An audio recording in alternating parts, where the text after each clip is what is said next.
तर आता प्रसंग असा चालला होता की आपण जेव्हा सतलोकातून आलात, आपण भक्तीचे धनी होतो. या काळ भगवानाने आपली वर रेस्टॉरंट्स बनवून ठेवले आहेत. स्वर्ग, महास्वर्ग, प्रत्येक जेही देव आहेत त्या देवांचे त्यांचे वेगळे लोक आहेत अलग, जसे विष्णू लोक, शिवजींचा लोक, ब्रह्माजींचा लोक आणि गणेशजींचा लोक असे. तर तिथे यांनी आपली रेस्टॉरंट्स बनवून ठेवली आहेत. तिथे जो विष्णूजींचा पुजारी जाईल त्याने जितकी पुण्य केली आहेत, भक्ती केली आहे भगवानाची, तर त्याचा टॅक्स घेणार तो त्या रेस्टॉरंटमध्ये 10%, कोणाचा 20% त्याच्या पुण्य कमाईतून.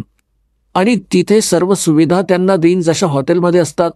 पैसे त्यांचेच असतील, पुण्यही त्यांचीच असतील. त्या पुण्यातून 10-20% हे देवता तुमच्याकडून टॅक्स घेत असतात.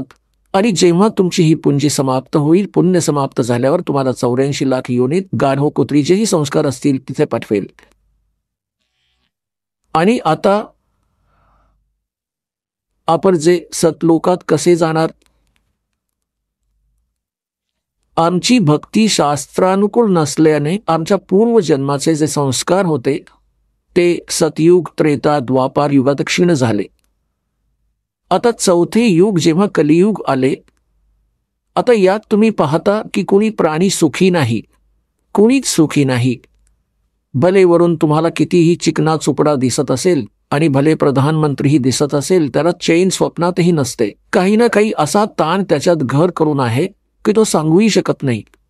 तर यासाठी परमात्म्याला हे माहीत होते की जेव्हा यांची पुण्य क्षीण होतील तेव्हा यांचे डोळे उघडतील.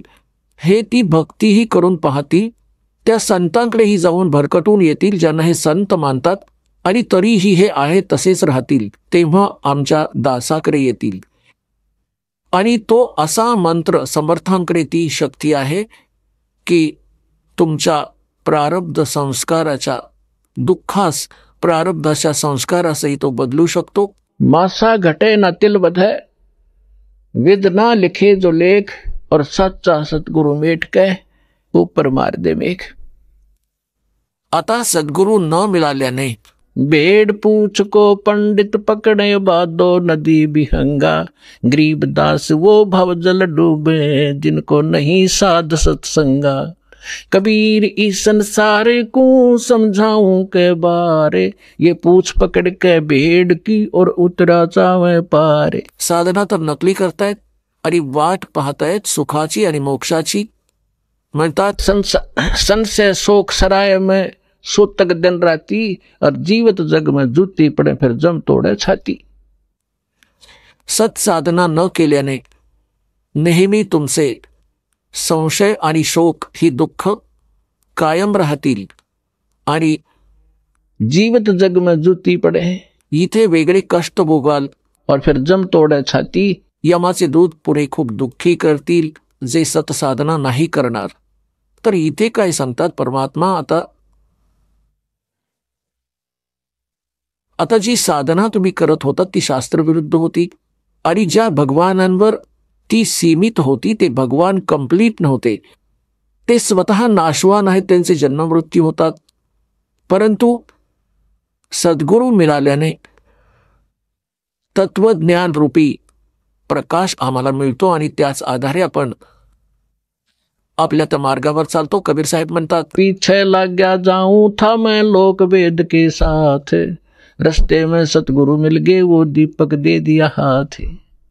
लोकवेद दंतकथा जशा ऐकिव ज्ञानाने आपण साधना करत होतो त्याच आधारे आपण चालत होतो. आपण आपलंच उदाहरण देऊन आम्हाला समजावत आहेत की पीछे लग गया जाऊं था मैं लोक वेद के साथ, रस्ते में सतगुरु मिल गए और दीपक दे दिया हाथ.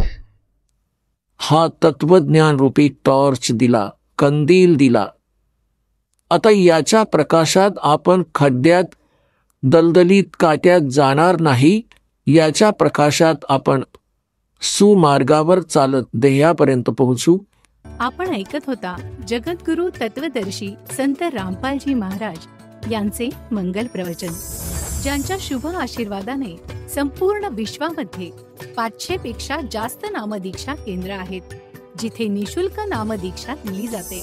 निशुल्क नामदीक्षा प्राप्त करण्यासाठी आणि अधिक माहितीसाठी संपर्क करा 7030303951 7030303952। अद्वितीय आध्यात्मिक ज्ञान वाचण्यासाठी, पाहण्यासाठी आणि ऐकण्यासाठी संत रामपालजी महाराज ॲप अवश्य डाउनलोड करा किंवा आमची वेबसाईट www.jagadgururampalji.org वर विजिट करा। आम्हाला सोशल मीडियावर फॉलो करा। सर्व पवित्र धर्मांच्या पवित्र शास्त्रांवर आधारित प्रमाणित अनमोल पुस्तक ज्ञानगंगा किंवा जगण्याचा मार्ग यापैकी कोणतेही एक पुस्तक निशुल्क मागवण्यासाठी आपण आम्हाला आपले पूर्ण नाव, पूर्ण पत्ता, पिनकोड आणि फोन नंबर सह लिहून 7030303951 किंवा 7030303952 या नंबरवर SMS करू शकता किंवा 7030303950 या नंबरवर व्हॉट्सअप देखील करू शकता।